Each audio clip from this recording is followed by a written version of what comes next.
This moment of national independence for the people of Algeria, the creation of a great new state, represents the devoted and courageous work of the Algerian people and their leaders, stretching over many years. I congratulate them. I congratulate them as President of the United States, and I congratulate them on behalf of the American people. We too fought for our own independence also, and it cost us many years of bloodshed and tears and work and perseverance. But we finally obtained our independence as you have yours, and we have maintained it as you will yours. It's a particular source of satisfaction to me to express these words of greeting to our friends in Algeria, because I recall speaking some years ago in the Senate of the United States on behalf of independence for Algeria. And now that great goal has been achieved. We wish you every success in the future. And I want to assure you of our wholehearted desire to work in cooperation with you and your leaders on behalf of peace and prosperity and the progress of your people and mine and of all mankind.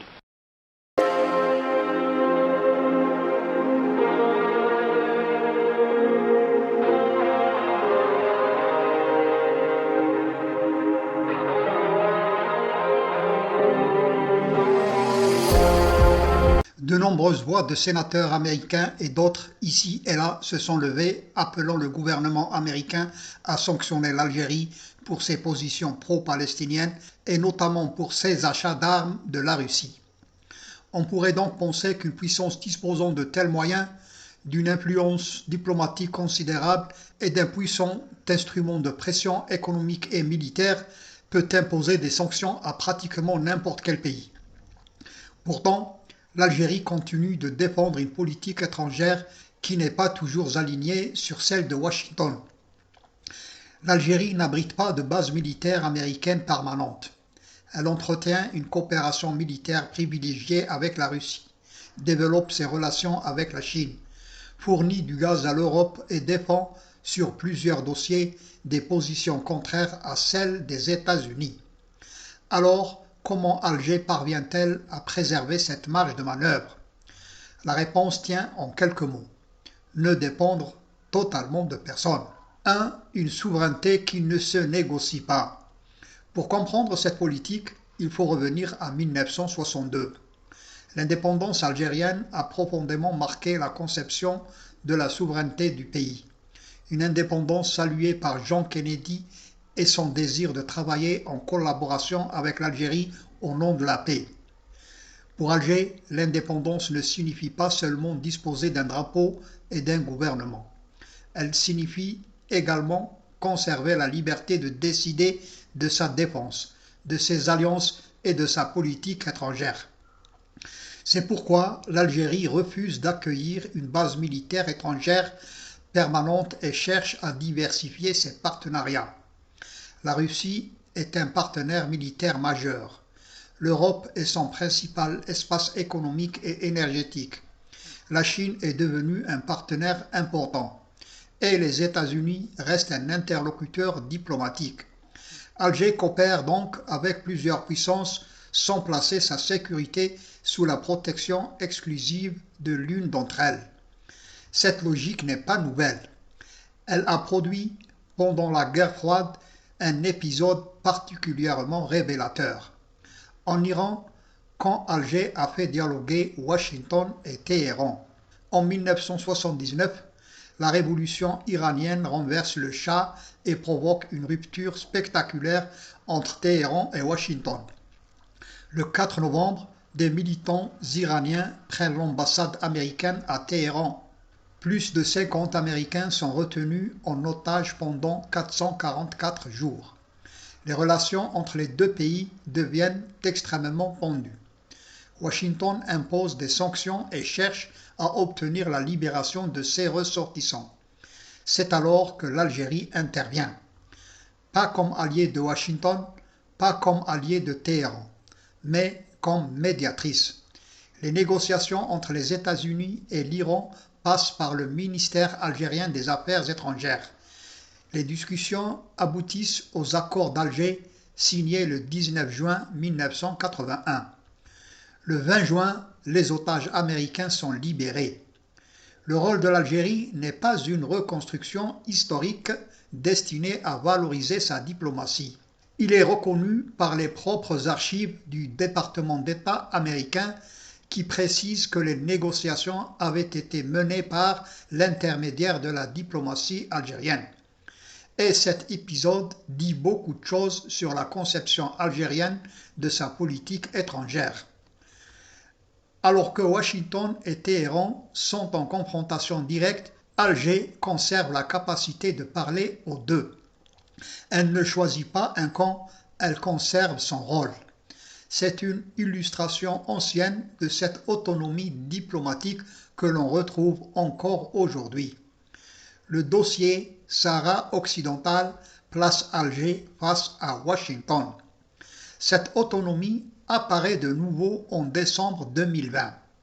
Donald Trump reconnaît alors la souveraineté marocaine sur le Sahara occidental.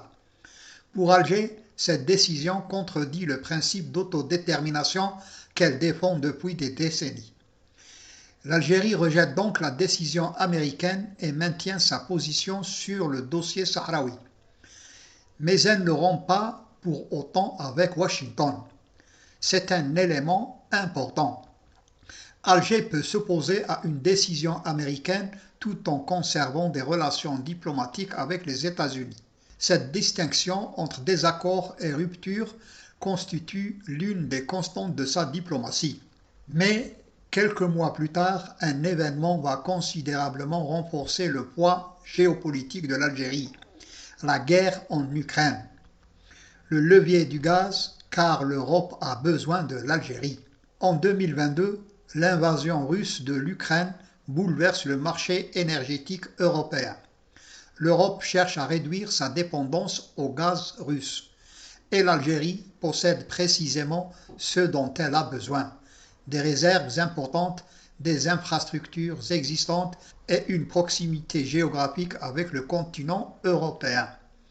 L'Italie renforce alors son partenariat énergétique avec Alger. L'Allemagne s'intéresse aux possibilités de coopération dans le gaz et l'hydrogène. Et l'Espagne, malgré sa crise politique avec Alger, continue de dépendre de son approvisionnement énergétique. Le changement est donc majeur. L'Algérie n'est plus seulement un fournisseur parmi d'autres. Elle devient un élément important de la stratégie européenne de diversification énergétique. Cela ne signifie pas que l'Europe est prisonnière du gaz algérien, mais cela signifie que plusieurs capitales européennes ont désormais des intérêts directs dans la stabilité de leurs relations avec Alger. Pour l'Algérie, le soutien à la cause palestinienne constitue depuis longtemps un axe majeur de sa diplomatie.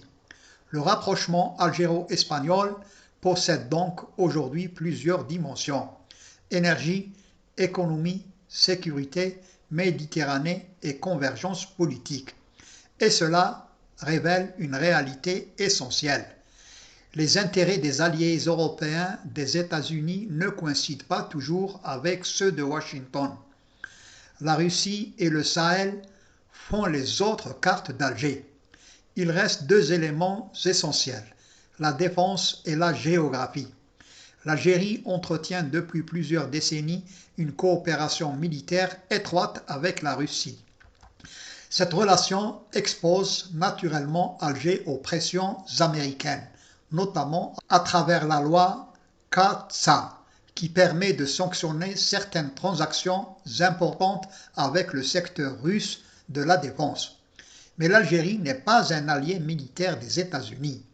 Elle ne dépend donc pas de Washington pour assurer sa sécurité. Une éventuelle pression américaine pourrait avoir un coût pour Alger, mais elle aurait également un coût diplomatique et stratégique pour Washington. Et derrière cette question militaire se trouve une autre carte, le Sahel. L'Algérie possède une immense profondeur saharienne et partage des frontières avec le Mali et le Niger. Elle est directement concernée par l'évolution sécuritaire de la région. Son expérience de la lutte antiterroriste durant les années 1990 et son rôle diplomatique au Sahel lui donnent une connaissance régionale que les puissances extérieures ne peuvent simplement remplacer.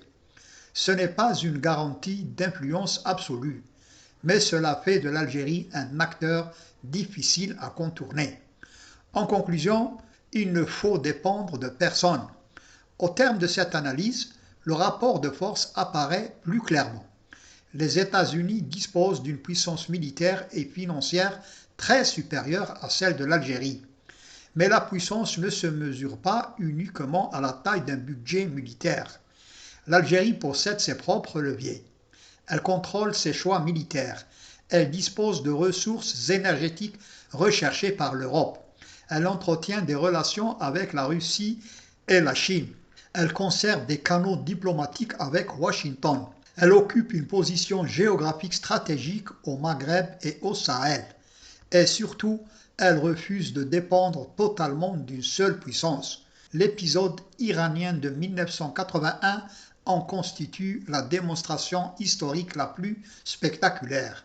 L'Algérie a contribué à résoudre une crise qui opposait directement les États-Unis à l'Iran. En 2020, elle a rejeté la décision américaine sur le Sahara occidental. En 2022, la crise énergétique européenne a renforcé son importance stratégique. Et en 2026, l'Espagne est revenue vers Alger en qualifiant l'Algérie de partenaire stratégique et de pays ami. Pris séparément, ces épisodes semblent appartenir à des histoires différentes. Mais réunis, ils révèlent une constante. L'objectif de l'Algérie n'est pas de devenir plus forte que les États-Unis. Son objectif est beaucoup plus réaliste, être suffisamment autonome pour qu'aucune puissance ne puisse décider seule à sa place. Mais cette stratégie a une condition. L'autonomie diplomatique ne peut éternellement reposer sur les hydrocarbures. Si l'Algérie veut conserver cette marge de manœuvre dans les prochaines décennies, elle devra transformer ses ressources énergétiques en une économie plus diversifiée, plus productive et moins dépendante des marchés extérieurs. Car au fond, le véritable test de cette politique ne sera pas de savoir si Alger peut résister à Washington aujourd'hui. Il sera de savoir si elle peut continuer à dire « nous pouvons coopérer avec tout le monde sans appartenir à personne ». Si ce contenu vous a intéressé, n'oubliez pas de soutenir la chaîne en laissant un j'aime, en vous abonnant et surtout en activant la cloche de notification pour recevoir nos prochaines productions. À très bientôt, bienvenue sur Média Algérie. Salam.